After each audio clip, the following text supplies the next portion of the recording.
The story begins on a battlefield during the Revolutionary War, where Captain Crane was showing his bravery. Even though he was badly hurt, he managed to cut off the head of a masked enemy soldier. Sadly, Crane's own injuries were too severe, and he died right there on the field. Centuries later, Crane suddenly woke up in his own grave. He saw strange objects around him that made him think he was brought back to life by some kind of dark magic. Weak and confused, he crawled out of the ground and onto a modern highway. He had never seen paved roads or fast-moving cars before. When he saw people in strange clothes getting out of these metal vehicles, he got scared and ran to a nearby town. A sign said he was in Sleepy Hollow. In town, Officer Abby and her partner, Corbin, were eating at a diner. A priest was watching them from nearby, but they didn't notice. They were talking about Abby's upcoming exam to join the FBI. They got a call about a problem at a local stable, so they rushed to check it out. When they arrived, Corbin noticed the horses were very scared and panicked. Abby found a rifle next to an empty truck, and a little way off, they found the farm's owner with his head cut off. Inside the stable, Corbin came face to face with the headless horseman. His bullets didn't work on the creature, and Corbin was also killed when the horseman cut off his head. Then, the barn doors burst open, and the headless horseman rode off into the night, holding an axe that glowed like it was on fire. Officer Andy, who was on patrol, heard the call for help and turned his car around. He almost hit Crane, who was running across the road. Later, when Abby saw Crane, she knew he wasn't the one who killed her partner. Still, Crane was arrested as a suspect. When Abby mentioned the killer used a battle axe, Crane told her the attacker would have a brand of a bow and arrow on his hand. This detail made Abby curious. Crane was taken to an interrogation room for a lie detector test. He said he was a history professor from Oxford University who was sent to America to fight against the colonists. But he switched sides and became a spy for George Washington. He claimed he was the one who cut off the headless horseman's head on the battlefield. He remembered being taken to a field hospital where his wife, who was a witch, was taking care of him. After that, he passed out and didn't remember anything until he woke up in the grave. To show Crane how much time had passed, the medical examiner showed him a modern dollar bill, explaining that it had been over 250 years since the war. Later, Captain Irving made plans to send Crane to a mental hospital. Abby asked Captain Irving if she could question Crane herself. She found his story hard to believe, but the coroner told her that very little blood came from Corbin's wound. This meant the killer's axe was heated to over 500 degrees, which made her suspicious. Since Abby had just lost her partner, Captain Irving agreed to her request. Abby decided to take Crane to his grave to see if he was telling the truth. She managed to get a surprised Crane into her police car and showed him how the modern world worked. Everything was amazing to him. He was fascinated by the car's automatic windows and wondered why there were so many coffee shops. As they drove past a church, Crane and the priest saw each other, and it seemed like they recognized one another. At the cave where his grave was, Crane found a Bible. It was the same one the priest had when he was being treated for his wounds. A page was marked in the book of Revelation, which described the horsemen of death, one of the 4 horsemen of the apocalypse, along with famine, war, and plague. Crane could tell Abby didn't believe him, so he told her about the battle from all those years ago. The British soldiers had attacked them in the Hudson Valley. In the middle of the fighting, Washington gave Crane a secret mission to kill a specific man on the Hudson coast who had a bow and arrow brand on his hand. Abby laughed at the story, thinking it was crazy that the Grim Reaper had killed her partner. Crane insisted that even though he cut the man's head off, the man didn't die, which meant they were dealing with something supernatural. Now, the Horseman of Death was back in Sleepy Hollow to finish his mission. That night, the priest went to the church graveyard, and the headless horseman appeared. It turned out the priest was powerful and could move things with his mind, but his magic was no match for the horseman's strength, and the priest was quickly killed. Later, Abby and Crane arrived at the church, where the police were investigating the murder. A hawk landed on their car and seemed to want Crane to follow it. Abby noticed the priest's wounds had the same burn marks as the farmer's, which meant it was the same killer. Captain Irving was angry to see Crane at another crime scene, but Abby said he was their only lead. Captain Irving told her to send Crane to the mental hospital right away or she would be suspended. Officer Andy walked up and told Abby she should back off the case. Crane followed the hawk and found a tombstone with his wife's name on it. It said she had been burned at the stake for being a witch. Crane knew then that he needed Abby's help more than ever to find out the truth. He begged her not to leave Sleepy Hollow, feeling that their lives were connected in some strange way. Abby admitted she couldn't handle another strange event by herself. Crane realized she must have seen something in her past that made her question what was real. After Crane was sent to the mental hospital, Abby visited him and told him her story. When she was in high school, she and her sister were in the woods one night and saw 4 strange, white trees. They heard a scary sound and saw a blurry figure before they both passed out. They were found later on the side of the road. The event caused her sister to have a mental breakdown, and she had been in and out of hospitals ever since. Because of what she went through, Abby was able to understand Crane when no one else would. The next morning, while Abby was packing up her desk, she found a key hidden behind a picture of her and Corbin. It opened a safe in the station that held Corbin's audio tapes. The tapes revealed that between 1712 and 1816, 100 witches were killed in Sleepy Hollow. The town records showed that 2 main groups of witches, one good and one evil, had their members change their names and go into hiding. The tapes also talked about hundreds of unsolved murders and disappearances that the police had ignored, not just in Sleepy Hollow but also in Boston and Washington. Corbin's files also had a report of Abby's incident from her childhood. It was just like a story a local farmer told in 1882. The farmer had seen the same thing in the same place and believed it was a sign of the 4 horsemen of the apocalypse being brought back by the devil. Captain Irving suddenly came in and made Abby leave, but she managed to sneak a map out with her. Meanwhile, the hawk woke Crane up and he saw a vision of his wife in a mirror. She told him her body wasn't in the grave. It was hidden somewhere with the headless horseman's skull, and the priest who was just killed had been guarding it. They were part of an old group that fought against evil. She explained that when Crane hurt the horsemen all those years ago, their blood mixed and their fates became linked. To stop the horsemen, they both had to be cursed at the same time. So, her group of witches buried the horsemen in a deep river and kept Crane Crane safe in the cave. The devil, who was trapped on Earth, woke up the horseman, which in turn woke up Crane. A loud roar came from the forest. His wife quickly told him that if the horseman got his skull back, he would regain all his power, call the other 3 horsemen, and start the apocalypse. Their most important job was to stop the horseman from finding his skull. She said his weakness was light. He couldn't be out after sunrise. If they could stop him, Crane would be free from the devil. She told him the answers were in Washington's Bible, and that Crane was the first of 2 witnesses. The vision disappeared, and Crane found himself being held down by hospital workers, with a doctor about to give him a shot to calm him down. Just then, Abby showed up with a fake court order to get Crane released. In the car, she told him what she had found. The map she took was of the Hudson Valley, drawn by George Washington in 1776. She had marked some suspicious spots on it. Crane then told Abby that what she saw as a child was real. He had also seen the 4 white trees and the demon. Abby called Officer Andy and asked him to get some men together at the church. But when Andy got home, he saw his lock was broken and his gun safe was open. The headless horseman, now armed with guns, stood up from the sofa. Surprisingly, Andy wasn't scared and told the creature he knew where Crane was. Following the map, Crane and Abby found the horseman's skull in the church cemetery. The horseman appeared, now wearing an old military uniform and carrying a submachine gun. He was very good with the modern gun, shooting perfectly even without a head. Just as he was about to beat them, Abby shot at him from the shadows, giving Crane a chance to fight back. Then Andy drove up alone. Abby was confused to see him without backup. As he moved to grab the gun, he then knocked her out. It was clear Andy was working with the forces of evil. Abby bit his hand, got free, and grabbed a weapon. By then, Crane was almost defeated. Police backup arrived, and the headless horseman started shooting at them. As everything turned to chaos, the sun started to come up. The horseman couldn't stand the daylight and rode away on his horse, leaving the skull behind. Now that they had real evidence and witnesses, Captain Irving had to give Abby and her new team some freedom, telling them to find out the truth. When Abby found out her FBI transfer was for the next Wednesday, she turned it down, deciding to stay and solve the town's mysteries. After Captain Irving left, Crane told Abby the Bible talks about 2 witnesses who have to go through 7 years of hardship to protect the world from hell. He believed they were those 2 witnesses. They planned to find Andy for more answers, but the devil got to him first. When they found Andy, they saw a blurry reflection in a mirror of a creature with a goat's head on a human-like body walking away. Andy was left dead. Later, Crane had another dream where he was being chased by the 4 horsemen of the apocalypse. He ran into some trees and was pulled underground by vines. In a cave, he saw his wife again. She told him there was another job to do. Before the horsemen could arrive, an army of evil had to get things ready. As the blood moon rose, the first of these evil spirits, one of her own soldiers, would rise. Crane had to stop this spirit before it could kill anyone. Before she could finish explaining, the strange demon appeared at the entrance of the cave and pulled Crane out of his dream. Because Crane was a witness to a recent death, he wasn't allowed to go far. The police couldn't accept the headless horseman story, so Corbin's official cause of death was still a mystery. The 2 police officers who saw the horseman took back their stories, which made Abby feel even more alone. She insisted that something supernatural had killed Andy, but she couldn't prove it. All of these strange events were starting to scare the people of Sleepy Hollow. To try and bring Abby back to reality, Captain Irving showed her a security video from the jail that showed Andy killing himself by running into a wall. But Abby trusted what she saw in the mirror and said Crane could back up her story. Captain Irving called Crane a delusional schizophrenic. Before leaving town to get more information, he warned Abby not to cause any more trouble. Abby found Crane, who told her about his dream. Even though the headless horseman was gone for now, a new threat, an evil spirit, was coming. Captain Irving's doubts made Abby start to question everything. She felt the most important thing was to stay sane and keep her job. Crane told her that having faith is its own kind of logic. If his wife was right, the first evil spirit was already in Sleepy Hollow, and they had to be ready. Meanwhile, at the morgue, a body bag started to move. Andy, now alive again with his head twisted completely backward, sat up. The demon appeared, said a magic spell, and snapped Andy's neck back into place. A necklace with a strange symbol came out of Andy's mouth. In the car, Crane was telling Abby about his wife. He couldn't believe their breakfast cost almost $5 and called it a robbery. Abby asked him why he never knew his wife was a witch. Crane explained that witch trials were less common back then, but still very dangerous, so his wife probably kept it a secret to protect them. He then said that the 10% tax on their food was truly crazy and that they should protest. Abby told him to stop talking about witches and donut taxes if he wanted to stay out of the mental hospital. Their first priority was to create a believable story for who he was. Andy, now brought back to life, got a police car and started doing what the demon wanted. At Corbin's funeral, Abby was filled with sadness. Crane visited his wife's grave and tried to understand her mysterious warnings. He realized that if the evil spirit was from his wife's group of witches, it must also be a witch. Andy drove to the ruins of the old town. He placed the symbol on a stone pillar, which caused fire to shoot out and bring back a witch whose body was covered in burns. The demon's magic had resurrected her. Later, a man was pulled over by a police car. The officer was Andy. After checking the man's last name, Andy said something strange and drove away. When the man tried to start his car, it wouldn't work. The radio made a static sound as a thick fog rolled in. Suddenly, the resurrected witch jumped onto the car's hood. She put her hand on the windshield, and the car burst into flames. Back at the station, Crane was telling Abby that witches get their power from the moon. He could see she was upset and understood how hard this was for her. Abby admitted she wasn't scared of the supernatural, but of being an outcast because no one would believe their story. Crane figured out that Corbin's death hit her so hard because he was probably the only person who ever believed her childhood story about the white trees and the demon. Abby then told him about a time she and her boyfriend broke into a pharmacy. They got caught and her boyfriend ran away, but the police officer who arrested her, Corbin, bought her dessert instead of arresting her. His kindness changed her life. An emergency call sent them to the scene of a burned car with the body of a man named Jeremy inside. Crane saw a large, clean hole in the man's chest, as if something had been carefully taken out. He knew who the killer was. He remembered the night before the Revolutionary War started. Under a blood moon, his camp was attacked. The damage was much worse than cannons could cause, with burned bodies everywhere. He had felt an evil presence in the woods and saw the witch. These attacks happened more often, and there were rumors of an evil group of witches led by a powerful evil witch. Washington believed this group was working with the Headless Horseman, which matched the information from Corbin's tapes about two different witch groups. When they went back to Corbin's office, they found it had been cleared out. Another officer, Luke, was mean to Crane, but Abby stepped in and said Crane was a consultant sent by their bosses. She found out the files were moved to the archives, and they couldn't get in without a permit. But Crane knew the building used to be an armory and that there was a secret passage to the basement. He found the bricked-up entrance, grabbed a fire axe, and broke through the wall, revealing a hidden tunnel. During the war, these tunnels were used to move supplies. This one led right under the archive building. They walked past many skeletons, which Crane said were the remains of witches who were executed and not given a proper burial, just like his wife. They also found live bombs from the war. They climbed a ladder into the archive room and found the files. At the same time, Andy showed up where some boys were playing soccer. He asked one of the boys for his name and seemed happy with the answer. In the files, Crane found records of a powerful evil witch who was trapped by a good group of witches called the Sisterhood of the Radiant Heart. Their leader used white magic to make the evil witch weaker before she was caught and put on trial. Before she was executed, the witch said a curse. When the blood moon rose again, the ashes of her enemies' ancestors would belong to her, their flesh would belong to her,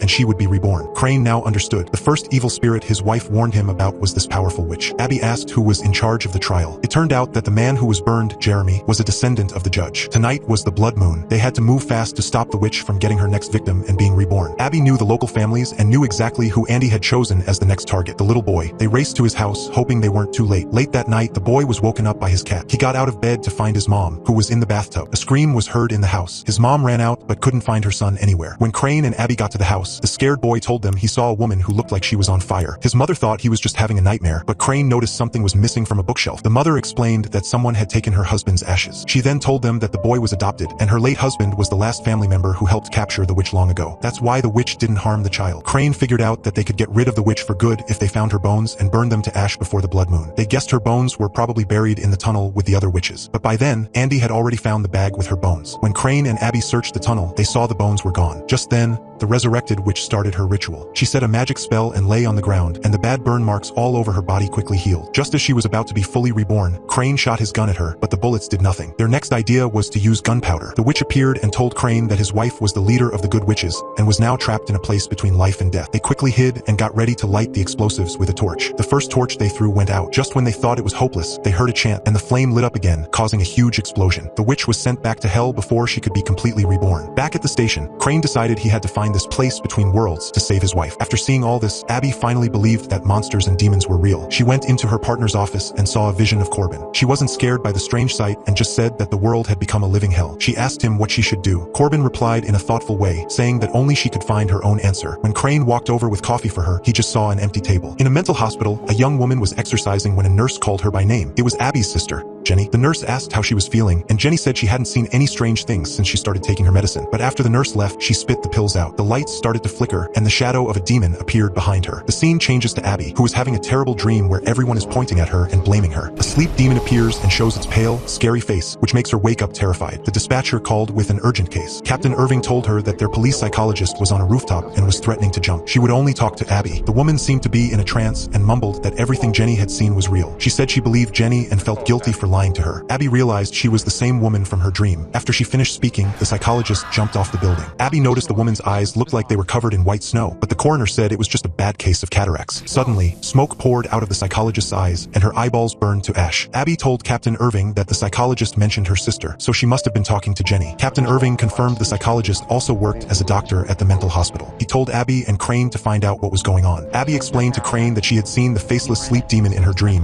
and the psychologist, who she had never met, was in it too. Crane suggested her dream might have been a warning about the future, since Washington's Bible talked about two witnesses. But Abby wasn't sure if it was another trick from a demon, so she decided they should start with regular police work. They looked at the psychologist's records and found that she had started to believe Jenny's stories were true. Her suicide was probably because she felt so guilty. Crane reminded Abby that this didn't explain why her eyes turned white. He thought the sleep demon was another one of the first evil spirits sent to prepare the way for the horsemen, and that it saw both sisters as a threat. They rushed to the mental hospital, but Jenny wouldn't see Abby, which showed their relationship was broken. With no other choice, Crane suggested he talk to Jenny alone. He got straight to the point and told Jenny that he had also seen the demon in the forest. Jenny warned him to be careful, saying she was locked up for telling the truth while Abby, who lied, got to live a normal life. This was why why she was so angry. Crane then told her that the psychologist was dead, and that the Headless Horseman had arrived and already killed the priest and Corbin. This proved she wasn't crazy. He asked for her help to fight the demons, but the problem between the sisters was too deep, and Jenny said no. To get them to work together against the sleep demon, Crane pushed Abby to tell him why they were fighting. Abby explained what happened in the past. After they were found passed out, Jenny told the police the truth about the strange things they saw, but Abby got scared and said she saw nothing. Because of this, everyone thought Jenny was a liar, and she was taken away from their foster home. Crane told her to put her guilt aside for now. Jenny had told the psychologist that the only other person who saw what happened was the farmer who found them, and he had never said anything. Their next step was to find him. Meanwhile, on his farm, the bald farmer woke up from a deep sleep. He accidentally scratched himself on a nail, and when he wiped the blood, it made a strange symbol on the cloth. In his tool shed, the sleep demon appeared. Back at the station, Officer Luke was talking with Captain Irving. Their conversation showed that he was Abby's ex-boyfriend, which explained why he was so hostile toward Crane. A call came in about gunshots at the farm, so Captain Irving's team went to check it out. Strangely, the farmer would only talk to Abby. When she went inside, she saw him in the same sleepwalking state with the same white eyes. The sleep demon appeared behind Abby, and the farmer started shooting his gun wildly. Captain Irving was about to send in a SWAT team, but Abby talked him out of it. The farmer warned Abby that the next time she fell asleep, she would die. Then, he killed himself. After seeing two deaths like this, Abby finally understood how their refusal to believe her sister had led to her tragic life. She and Crane went back to the archives. Their research showed that dream spirits have existed for a long time, and there were both good and evil ones. Crane saw a symbol in a book and remembered a story a Mohawk friend from the war had told him. The symbol stood for the Sandman, a creature with black, empty eye sockets and skin stretched over its mouth. The legend said that if you didn't treat your neighbors with kindness, the Sandman would enter your dreams and cause terror. The Mohawk people would draw that symbol to protect themselves. His friend's own father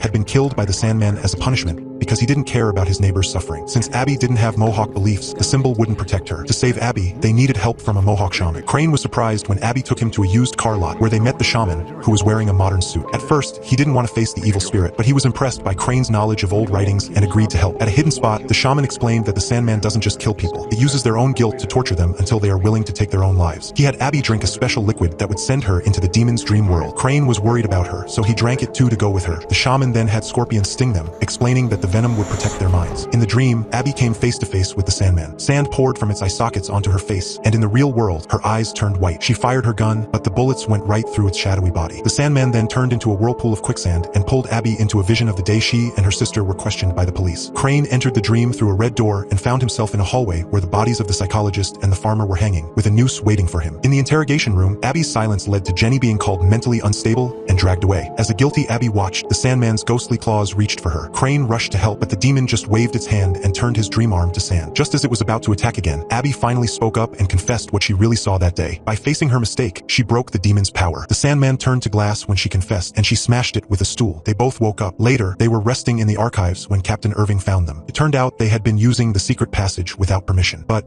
maybe because he was impressed with their work, Captain Irving was less angry and told them they could keep using the room. With Crane's encouragement, Abby went to visit her sister, only to find that Jenny had escaped from the mental hospital through the ceiling. The story flashes back to 1773. During the tensions of war, rioters at the port of Boston were destroying boxes of tea. A small group of soldiers came ashore looking for an ancient artifact. They were met with strong resistance and failed their mission. Back in the present, with Jenny missing, Captain Irving started a large-scale search. Abby begged him to let her find her sister first. With Crane's surprisingly smart analysis of the situation, Captain Irving gave them half a day. Jenny went to a bar, picked up a backpack she had hidden, and disappeared. Nearby, a muscular man was teaching his son piano when he got a call. He was told there was a new lead on something they were looking for and that a cleanup crew was being sent to help him finish his job by dawn. The muscular man went to the bar and demanded Jenny's backpack from the bartender. When the bartender couldn't help him, the man brutally killed him. At the police station, Crane looked through Jenny's file. He learned that when she wasn't in hospitals, she had traveled a lot, lived with 7 foster families, and spent almost a year with the last one. They decided to go there for information. Meanwhile, a murder was reported at the bar. Nothing was stolen, but the bartender had been beheaded and hung on a hook. The method reminded Captain Irving of how Corbin and the priest were killed. A report confirmed the wounds had no burn marks, which was a small relief. At the last foster home, the foster mother admitted she hadn't treated the children well and had used the government money for herself. When they threatened her, she told them that Jenny often went to a cabin by Trout Lake, where she seemed to have a friend. When they got to the lake, Abby picked the lock on a gate like an expert, which impressed Crane. Inside the cabin, they found photos that showed the owner was Officer Corbin, and that he and Jenny had a close, secret relationship. Suddenly, Jenny appeared, and the sisters pointed their guns at each other. Just as things were about to get worse, Crane said just the right thing to calm them down. They finally sat down and talked. Jenny explained that she had been secretly finding rare artifacts and information for Corbin. The night before he died, he told her that if anything happened to him, she she needed to get an important artifact from the cabin and keep it safe. The muscular man was clearly after this item. Opening a hidden spot, they found an old navigation tool called a sextant. Crane recognized the marks on it from before the war, when spies reported that the British had a superweapon that could change the outcome of the war. To test if Crane was really from that time, Jenny asked him a series of military questions, and he answered them all perfectly. He explained that, according to legend, the weapon was hidden in Boston Harbor. To create a distraction, they planned the Boston Tea Party. The mission failed because the weapon was guarded by Hessian soldiers, a cruel group known for being brutal on the battlefield. The guards set off explosives to keep the weapon from being captured, and Crane was the only one who survived. He remembered the box with the weapon inside had the same marks as the sextant. They discovered the sextant was also a projector. It showed a map of Old Sleepy Hollow, marking where the magic box was hidden. Just then, the muscular man and his team arrived. In the fight that followed, an assassin stole the sextant, but the muscular man was captured. Crane saw a tattoo on his chest, the symbol of the Hessian soldiers, which matched the brand on the headless horseman. This confirmed the horseman was also a Hessian. The captured soldier revealed that the box contained a gateway to the 7th layer of hell, where 72 demon souls were waiting to be released, just as predicted in the Book of Revelation. The gateway was the Key of Solomon. He explained that the Hessians had been hiding in Sleepy Hollow for centuries, acting like friendly neighbors but ready to kill when ordered. He knew their names because the demon in the mirror, which he said lived in Abby's heart, had told them. He then said some words in an ancient language. Moloch will be resurrected, before biting down on a cyanide pill and killing himself. This showed they served a powerful demon named Moloch, whose goal was to bring about the apocalypse. Jenny felt like they were surrounded by the demon's followers. With the map gone, stopping the gates of hell seemed impossible. But at the last second, Crane was able to perfectly draw the map from memory, which amazed Jenny. Elsewhere, two assassins broke into an abandoned church and found a stone box. Inside was a large black book. They cut their hands and let their blood fall onto the blank pages, which slowly started to show words. As they said the magic words, flames shot out of the stone bowl. The oil inside overflowed and spread, with demons moving just beneath its surface. This was the British superweapon. Crane and the sisters arrived and started fighting the assassins. During the fight, Jenny was taken hostage, and the assassin told Abby to give back the book. Pretending to agree, Abby threw the book into the flames instead. Crane and Jenny quickly took care of the two assassins. As the book burned, the oil pulled back, and the flames went back into the bowl, stopping the demons from entering the world. Later, in an interrogation room, Abby took Jenny's handcuffs off. She admitted she had made mistakes in the past and offered to be her sister's legal guardian, which would give her freedom. In the hallway, Crane shared what he had learned from his latest research. Moloch, the demon the sisters saw in the forest, was the leader of the 4 horsemen and was now watching over his wife. The scene changes to the woods, where a boy in old-fashioned clothes is being chased by a rider with a bow and arrow. A little girl appears, asks the boy to join her, and then disappears. The boy is led to a modern road, where the rider and his horse turn to ash and vanish. While trying to find a place for Crane to live, Abby gets a call that a boy was found passed out near the forest. Crane noticed that the boy's veins were turning black, and he was speaking in old language. The police couldn't find any record of him, so they called him John Doe. Captain Irving arrived and said the boy was in the hospital and the black veins might be a contagious disease. At the hospital, a disease expert told Abby that other people were already getting sick and there was no known cure. Through a camera, Crane spoke to the boy in the old language. The boy said he was from Roanoke, a place where people were not allowed to leave. Crane guessed he wasn't talking about the modern Roanoke, but the legendary lost colony from the 1580s, which had mysteriously disappeared. He believed the entire colony had somehow traveled through time to the Sleepy Hollow area. Captain Irving called to say the boy's condition was getting worse, and the disease was spreading quickly to the hospital staff. Crane and Abby went back to where the boy was found, hoping to find a cure. Crane, with his upper-class background and hunting skills, easily followed the boy's tracks. He also found a second set of smaller footprints that disappeared behind a tree. The virus expert told Captain Irving that the boy had strange antibodies in his blood that were slowing down the virus, but he had no record of ever getting any shots. Deep in the woods, Crane and his group found a small island. By following marks on the trees, they found a hidden path underwater. On the island, they discovered the people of the colony, living like it was the Middle Ages. All of their veins were black, but they didn't seem sick. Their leader explained that they were the people of the lost colony, cursed by the horsemen of pestilence. Everyone had been infected, and the governor's granddaughter was the first to die. Her spirit then led them to this island, where their sickness stopped getting worse. The little boy was one of them, and because he left, the plague was released. If he was brought back, the sick people could be saved. Crane realized the boy's escape was planned by the horsemen of pestilence to destroy Sleepy Hollow and allow him to join the headless horseman. Seeing the rider's shape in the distance, Abby knew it was time to leave. Back at the hospital, Crane found out he was also infected from when he first touched the boy. The disease moved fast, and he fell into a coma. Now on her own, Abby went to the hospital chapel to think. The holy water gave her an idea. The island people were safe because their water source had something in it that stopped the virus. With Captain Irving's help, she secretly moved Crane and the boy out of the hospital. But soon after they got into the forest, the horsemen of pestilence caught up to them. After a desperate chase,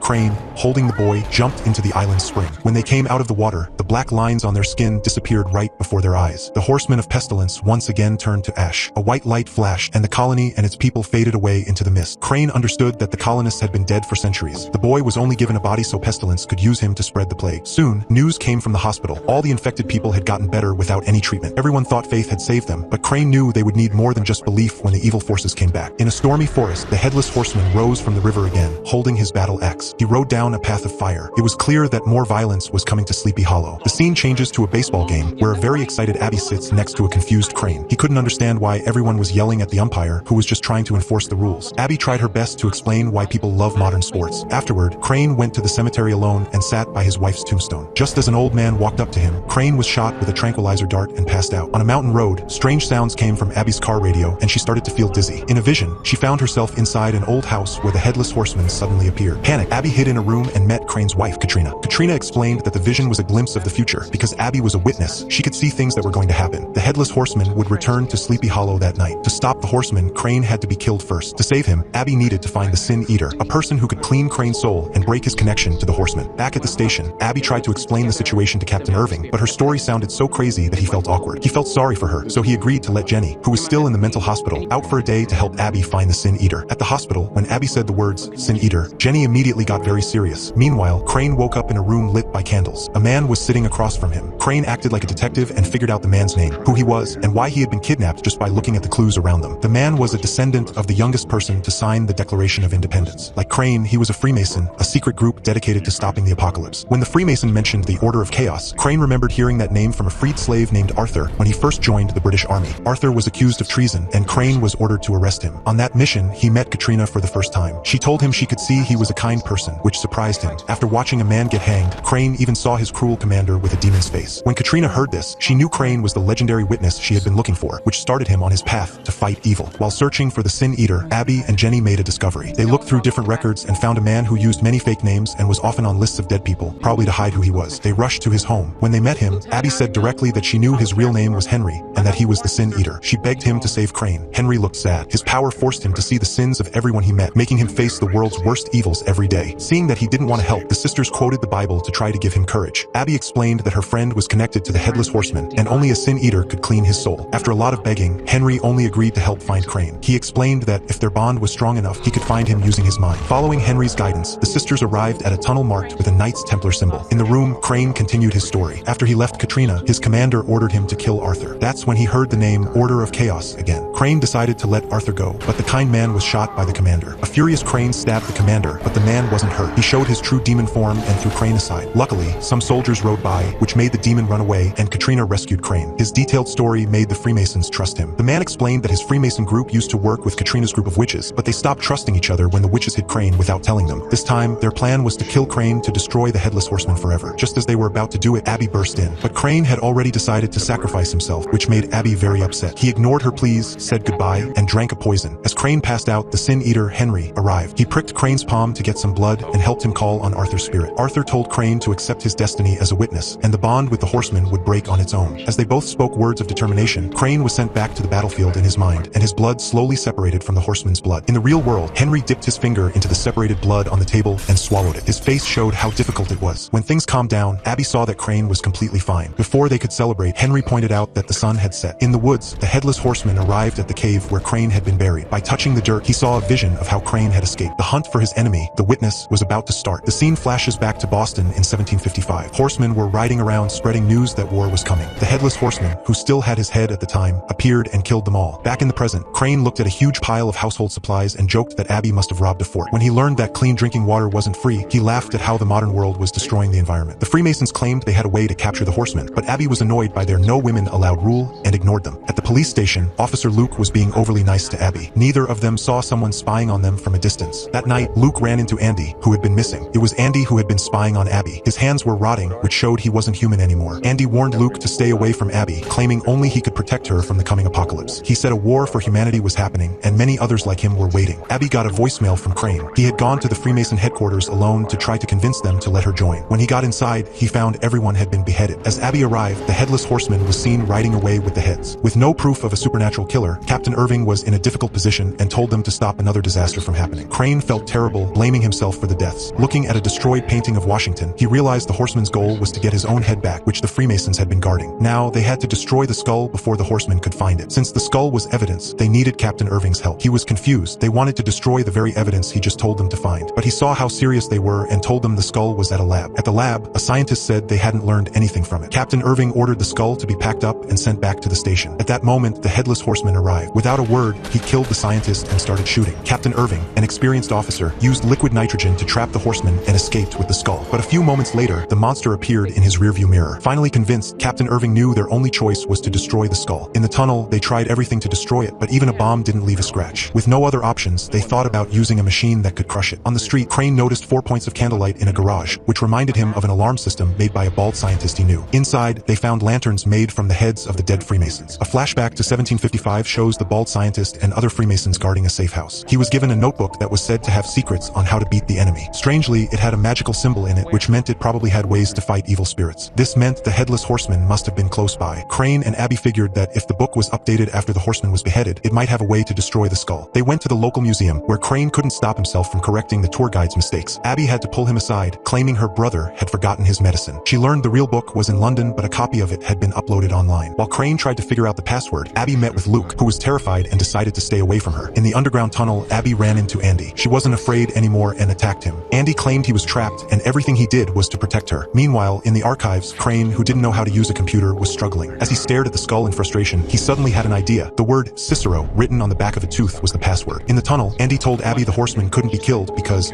you can't kill death. Crane, who had found an answer, arrived and asked Andy to give the horseman a message. He wanted to meet him at the cemetery that night. He explained they needed a witch to curse the horseman, but the clever Abby suggested another idea. The book mentioned a witch creating sunlight to stop the horseman. Modern technology could create the same effect. They got Captain Irving's help. To Crane's annoyance, Captain Irving rambled on about everything from the founding fathers to the love lives of noblemen. That night, the Headless Horseman arrived. Crane used fake heads to trick him into an ambush in a tunnel. With the flip of a switch, large ultraviolet lights filled the dungeon with fake daylight. The horseman screamed and fell as smoke came off his body. This gave the three of them a chance to chain the monster up. Even though the UV rays couldn't kill him, the bunker, which was designed by Freemason leaders, could hold him. Crane suggested they question the horseman, and Abby suggested using the demon-controlled Andy as a translator. Captain Irving felt overwhelmed. His team was made up of a dead man, a mental patient, a time traveler, and himself, but he agreed. In a forest, 2 hunters saw the horseman's white horse. One called for backup, then killed his partner. The mark on his hand showed he was another Hessian soldier. In the tunnel, Crane and Abby found where Andy was living, but he was gone. Jenny was finally let out of the hospital, and Captain Irving invited her to join their team. Hearing that they had captured the horseman, Jenny, who was hesitant at first, started to think about it. When a jewelry store robbery was reported, Jenny insisted on going, saying she knew the owner. In the tunnel, Crane found a stone carving showing Egyptians talking to the god of death. It turned out Andy was the horseman's wizard. He didn't want to help because the demon could control him at any time, but Abby's sincerity convinced him. At the jewelry store, Jenny opened a secret room where the owner explained that the Hessian soldiers had been there. He gave her a box. The item that was stolen was the Celestis dish, which was rumored to break curses. The Hessians were likely planning to use it to free the horseman by destroying the power plant and the UV lights. Andy went with Crane to the secret room. The chained horseman was a terrifying sight. As Andy, tied to a chair, chanted a spell, the horseman didn't react. Crane provoked him and noticed a necklace that fell from the creature. It belonged to his wife, Katrina. The Headless Horseman began to speak through Andy. Crane told Abby the necklace originally belonged to his friend, Brunt, who was Katrina's first fiancé. They broke up because of Crane. Hearing this dark part of Crane's past, Abby looked disgusted. Realizing they were getting off topic, she reminded him to focus on the horseman's weakness. At the power plant, Captain Irving and Jenny caught the group of Hessian soldiers. The questioning continued. The horseman's main goal wasn't to destroy the Freemasons, but to kill Crane. After that, the real apocalypse would begin. Even though the Hessians were arrested, the power plant was bombed. The UV lights went out, and it would take 2 hours to get the power back. During that time, the horseman's strength would return. Though Abby trusted Crane, she was curious about the claim that he killed his friend Brunt. Crane explained that they were assigned to escort a resolution from the First Continental Congress. When Brunt learned his fiancée had chosen his friend, he challenged Crane to a duel. During the fight, Brunt was shot just as British soldiers arrived. Crane had to leave his wounded friend behind and escape. Captain Irving and Jenny rushed back. They hadn't found the Celestis dish at the Hessians' home. Luckily, the curse could only be broken inside the dungeon, so they prepared to defend it. As they did, Andy quietly pulled the dish out from inside his own body. Captain Irving put soldiers at every intersection, but Crane insisted he should be the only one guarding the dungeon. As the spell was chanted, the skull on the dish moved, and strange noises echoed through the tunnel. Abby, Jenny, and Captain Irving ran into strange, human-like creatures with compass symbols on their chests and fought back. Crane entered the dungeon and saw the compass in Andy's hand. The horseman,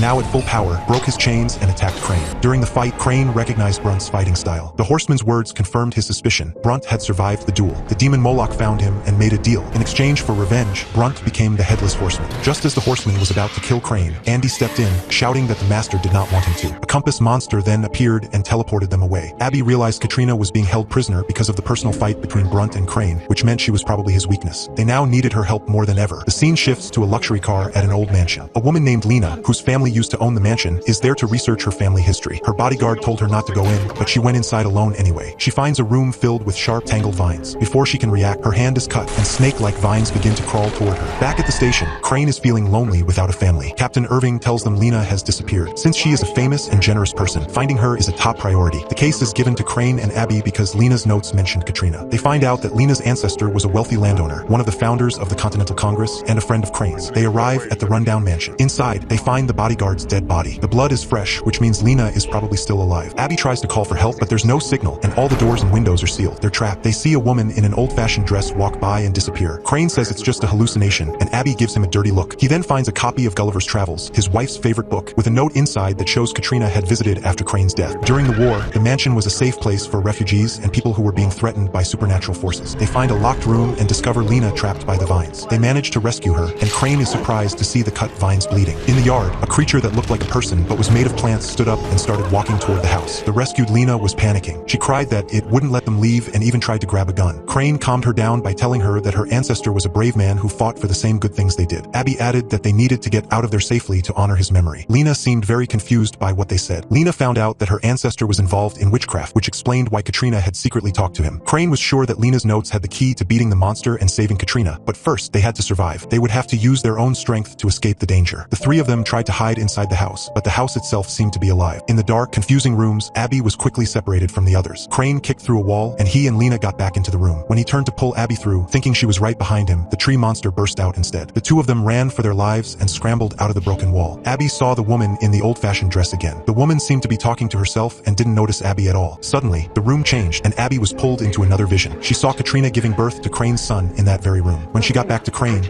she told him everything. Lena's ancestor was indeed a wizard, which is why Katrina chose his house to have her baby. But the monster attacked as soon as the child was born. The wizard sacrificed himself so that Katrina and the baby could escape. Crane, who didn't know his wife was pregnant, prayed that their son had survived. They went back to the basement and found the tree monster had already captured Lena. Crane remembered that the vines bled when he cut them, so he told Abby to shoot at the thick roots all around them. The wounded monster let Lena go, but now the basement was sealed and they were trapped. At that moment, Abby had another vision of the woman in the old-fashioned dress helping Katrina and her child escape. Following the vision, the three of them found a secret passage and ran. Once they were outside, a very angry Crane grabbed an axe, ready to go back into the house alone. He promised to make the monster pay for threatening his wife and child. Back in the basement, Crane furiously chopped at the roots. The tree monster was badly hurt and was finally killed by Crane under the full moon. The three of them got away safely. They went back to the archives and started looking through the information Lena had given them. They discovered that the woman in the old-fashioned dress was Abby's own ancestor. This meant that her life and Crane's life had been connected for a very long time. Elsewhere, Jenny, who was usually a loner, surprisingly invited Captain Irving to have Christmas Eve dinner with her, which hinted that she was starting to like him. Meanwhile, Captain Irving's ex-wife showed up in town with their daughter and told him he needed to be a better father. Crane was very upset to learn he had a son. His wife had kept it a secret, which made him doubt her. He thought it was probably because of the war against the demon Moloch. To find out the truth, he asked the Sin Eater, Henry, for help, hoping he could contact Katrina through him. Henry warned him that purgatory was a dangerous place and Crane could be in great danger, but they were determined, so Henry started the spell. In the vision, Crane found himself in a church with a baby carriage and a doll. He saw his wife, Katrina, who told him they had named their son Jeremy. Her group of witches had punished her for hiding Crane's body. While she was running to Europe to find a spell to break the bond between Crane and the Headless Horseman, she found out she was pregnant. To hide from people chasing her, she gave birth at Lena's ancestor's house. She was scared for her son's safety, so she gave him to a couple to raise. This church was a memory of that time, and reliving this heartbreaking choice was her punishment in purgatory. Just as Crane learned his wife was trapped, a giant smashed through the door, and Crane was pulled back to reality. He told Abby that her ancestors were the ones who had raised his son. In the forest, a monster with no face crawled out of the ground. Abby suggested they look for clues at the Historical Society Museum, which had rare papers from the time of the Revolutionary War. The sad Henry was ready to leave, but Abby, who was good at convincing people, talked him into joining them. Not far away, the faceless monster watched them silently. At the museum, old records showed that Jeremy's foster parents died in a fire shortly after they took him in. The local people were afraid of the child. They said he had the power to start fires with his cries, a power he got from his mother. Over time, people started to believe he was a monster and sent him to an orphanage during the war, but the records stopped there. Sensing that Henry was hiding something, Abby pushed him to talk. Henry defended himself and revealed that the museum curator knew more than he was saying. They rushed to the curator's office but found he was gone. Outside, they found his wrecked car and his dead body. Later, looking at the curator's things, Henry felt pain coming from a box with the witch's symbol on it. Inside was a small notebook filled with angry and sad words. Among the drawings, Abby and Crane recognized the doll from their visions. Henry, sensing the memories attached to it, explained that the priest at the orphanage was a cruel man. He believed that whipping Jeremy was the only way to get rid of his suffering. One day, the child's pain called on his mother's promise to protect him. A drop of blood fell, and the doll turned into a faceless monster to guard him. Crane Crane realized the monster he saw in purgatory was this golem, and he had accidentally brought it into the world. The golem killed the curator to punish those who had hurt Jeremy. If other members of the witch group were still alive, this was just the beginning of its revenge. With no other clues, Crane turned to Washington's Bible, which had information about golems. According to legend, they were made of clay and were very powerful. Katrina had once said a guardian would protect Crane, and it seemed the golem was that guardian. Looking at a drawing, Abby recognized the 4 witches she had seen in her first vision of Katrina. Crane figured that if they could trap Katrina, they could also bring her back, which would be a big hit against Moloch. They had to find the 4 witches before the golem did. Based on a ticket stub, Henry believed they were hiding at an amusement park. At the park, Crane went into a tent where the witches admitted they had trapped Katrina. They were terrified when they learned the golem had followed Crane from purgatory. They explained that Crane's family was suffering because their actions had messed with the natural order of things. As protectors of justice, they felt it was their job to fix Katrina's mistake. Scary rumors about Jeremy and the golem had caused people to hunt them, and the golem had been forced to kill to protect its master. They had wanted to invite Jeremy to join their group, but he was angry and refused. His power was too great, so they had worked together to stop his heart and bury him deep underground. When the golem appeared, the witches told Crane how to destroy it by using Jeremy's blood. To avoid being attacked, Crane got cut by a piece of glass. Henry guessed that since Jeremy's blood was the key,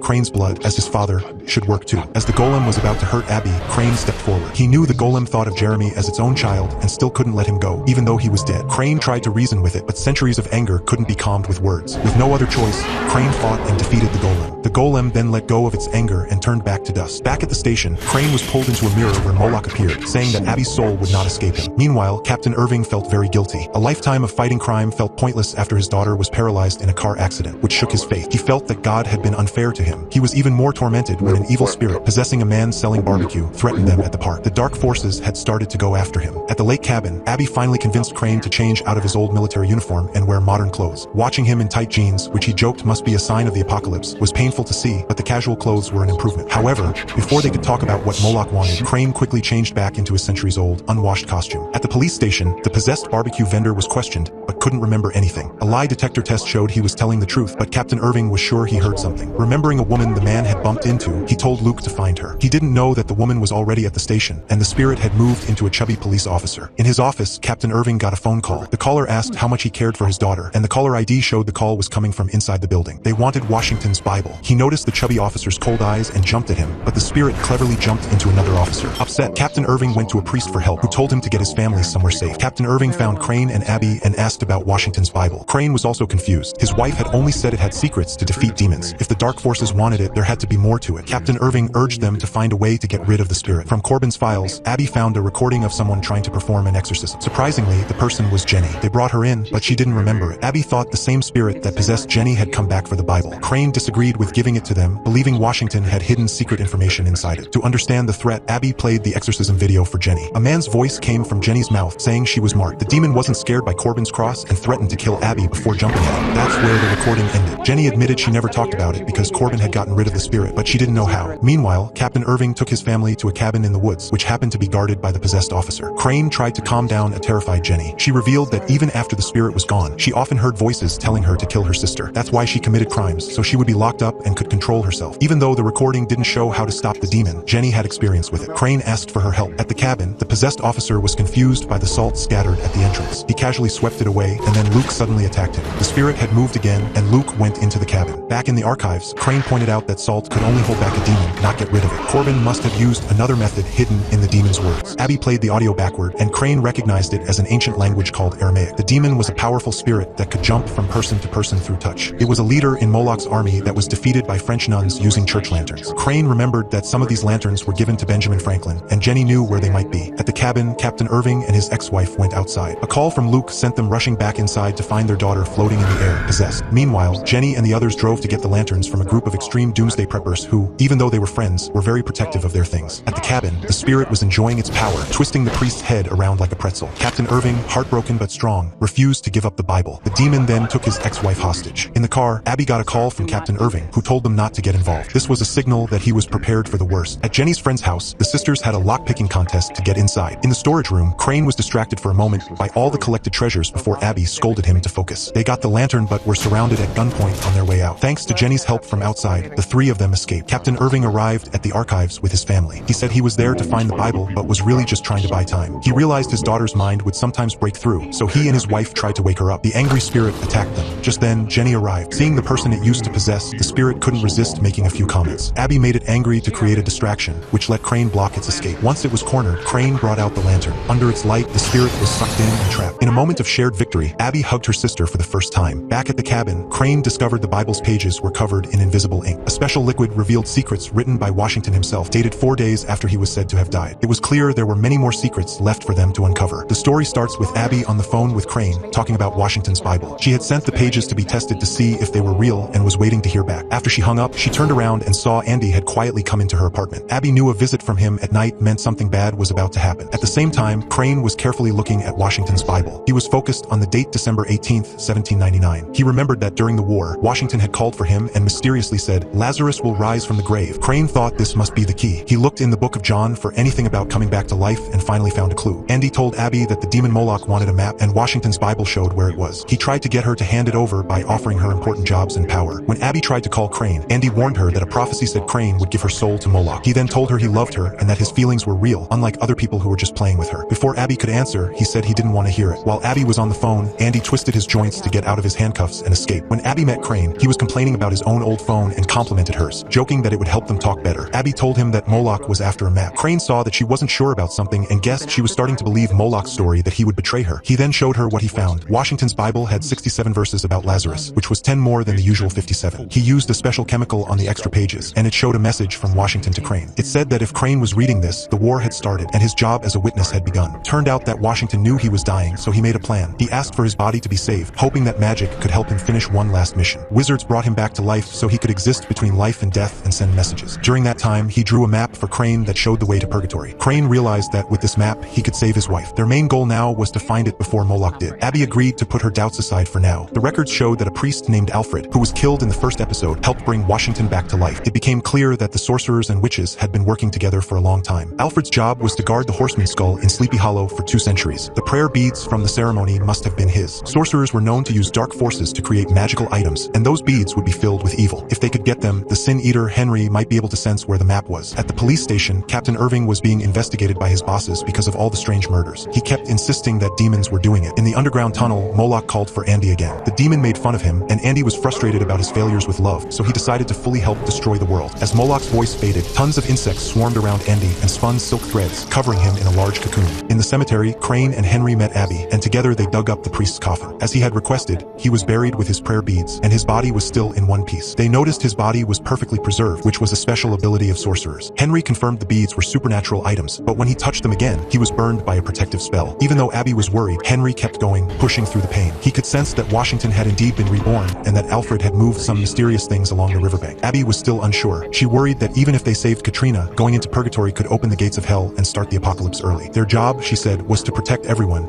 not risk it all for one person. As she spoke, Henry, with his eyes closed, healed his burn at an amazing speed. Suddenly, a figure ran by, followed by several fast, dark creatures. Luckily, bullets could hurt them, and they were quickly taken down. The map was clearly more important than they had thought. Henry guessed that the clues to the map were buried with Alfred. This reminded Crane of a Freemason tradition of being buried with their most important secrets. Abby looked for Washington's burial site and found 3 different locations. Crane believed Washington would have chosen to be buried near Sleepy Hollow to make it easier for Alfred to guard him. It was likely that Alfred had secretly moved Washington's body. There were 21 islands along the Hudson River. Finding the body meant finding the map. In the tunnel, a changed Andy came out of his cocoon. With a head like E.T. and incredible strength, he was ready for a fight. Crane, Abby, and Henry took a boat to an island that was once used to send criminals, making it a perfect hiding place. On the island, Abby insisted they decide what to do with the map once they found it. She compared it to a nuclear bomb that had to be handled carefully. She asked Henry if any prophecies said the 2 witnesses would turn on each other. Henry remembered a deleted part of the Bible that said if a monster appeared, one witness would betray the other. This worried Abby, who was afraid Moloch's prophecy about Crane might come true. But Henry said the deleted text wasn't very reliable. Crane found a single stone, which was a Freemason symbol. When he moved it, he found a staircase leading to a tomb. Inside, a small pyramid was in the center. Crane stopped Abby from touching it, knowing it was a trap that could make the tomb collapse. He noticed a carving of a Roman general on the wall, a person Washington admired. It stood for the idea that power should only be given to people who don't want it. In the carving, Crane found a slot that matched his ring. When he put his ring in, a hidden room opened up with a sarcophagus inside. They opened it and found a map lying on the body. Crane was thrilled, but Abby had mixed feelings. Before they could look at the map, the new Andy attacked. He easily dodged Abby's bullets and bent her gun. He grabbed her by the neck, and when she tried to appeal loyal to his old feelings, he wasn't moved. Henry rushed over, and when he touched Andy's arm, he was flooded with memories, which showed his ability to see people's deepest secrets. Shaken,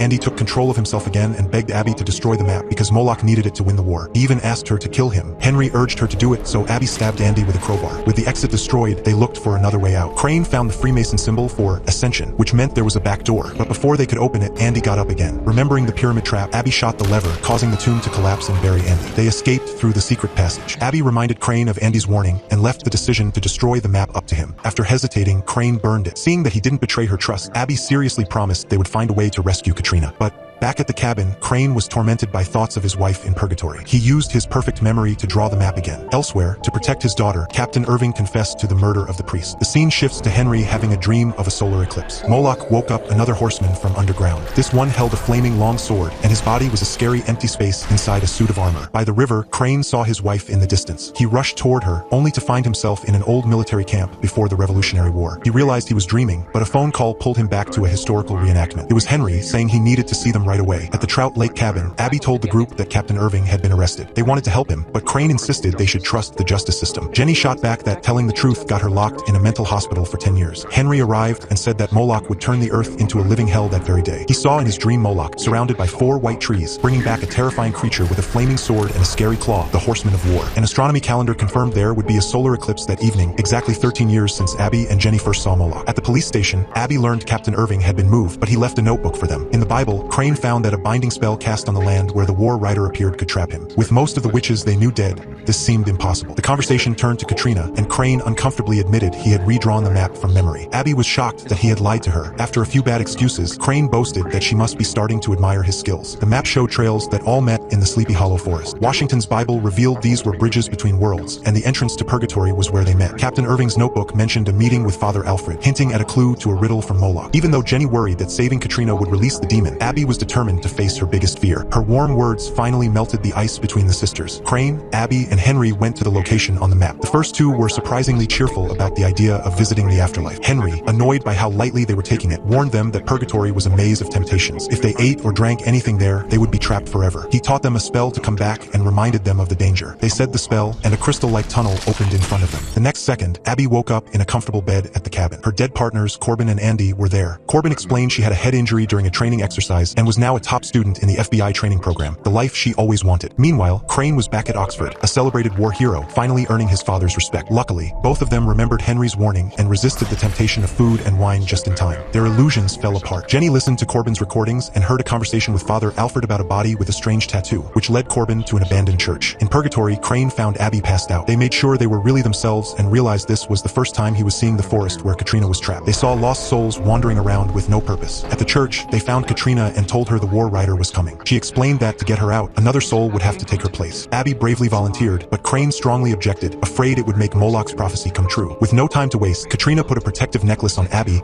and promised to come back for her. Crane and Katrina said the spell to return. Crane was back on Earth, relieved that the necklace would protect Abby from Moloch. The three of them rushed to where the war rider was supposed to appear. Meanwhile, Jenny arrived at the church Corbin mentioned, but all historical records of it were gone. She found the church sign under some fallen leaves. Not knowing Abby was in purgatory, she called her sister. On her way to meet the others, she ran into the Headless Horseman, who flipped her car over with a single hit. At their destination, Katrina didn't sense any dark forces and thought the war rider had already left. Unexpectedly, Henry calmly said the apocalypse was here and nailed them both to trees. He revealed the warning was a trick. As a sinner, he knew that faith was humanity's weakness and had used it against them. Even if Katrina had cast the binding spell, it wouldn't work because the war rider had left over a decade ago. 13 years ago, on the day of a total solar eclipse, Moloch woke him up. Like the Headless Horseman, he was once a human. This new horseman was the product of Crane and Katrina's love, their son, Jeremy. He explained that he was abandoned in a coffin, but the wizard's blood kept him from dying. He started to see death as freedom. For 2 centuries, he was trapped underground, eating vines, and growing a deep hatred for the parents who gave him eternal life only to abandon him. He now saw Moloch, the one who freed him, as his true father. The Headless Horseman arrived, handed Henry a small package, and left with Katrina. Henry threw Crane into the same tomb that once held him. The package had a badge that represented the power of the war rider. By breaking it, Henry officially became the Horseman of War as the coffin lid closed over Crane's desperate screams. With that, Season 1 ends here. If you enjoyed it, don't forget to like and subscribe. And if you're excited for Season 2, drop a comment. If I see enough love from you guys, I'll bring the next season faster. See ya.